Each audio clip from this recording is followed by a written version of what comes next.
दोस्तों, मैं ज्ञानमती त्रिपाठी अपने यूट्यूब चैनल पे आपका स्वागत करती हूँ। आज मैं अफसानी माता का एक सोहर गीत सुनाने जा रही हूँ।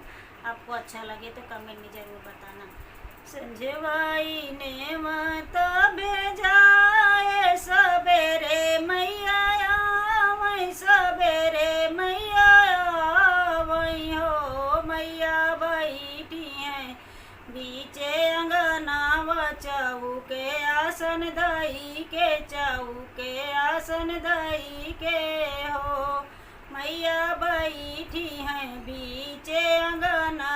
चौके आसन दई के चौके आसन दई के हो केहू सखी कले सजावै त दिया न जलावै त दिया न जलावै हो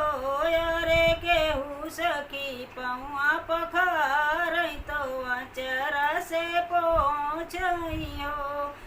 अरे केहू सखी पौआ पखारै तो अचरा से पहुँचै अचरा से पहुँचै हो संजवाई ने मत भेजाए सबेरे मैया वही सबेरे मैया वही हो मैया बैठी हैं बीचे अंगना चौके आसन दई के चौके आसन दई के हो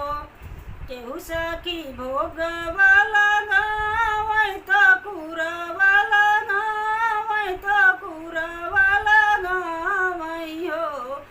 अरे केहू सखी कर सिंगारे महावारी भरी के महावारी भरी के हो अरे केहू सखी करे सिंगारे महावारी भरी के महावारे भरी के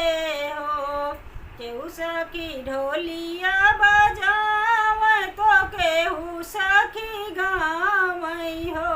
अरे केहू सखी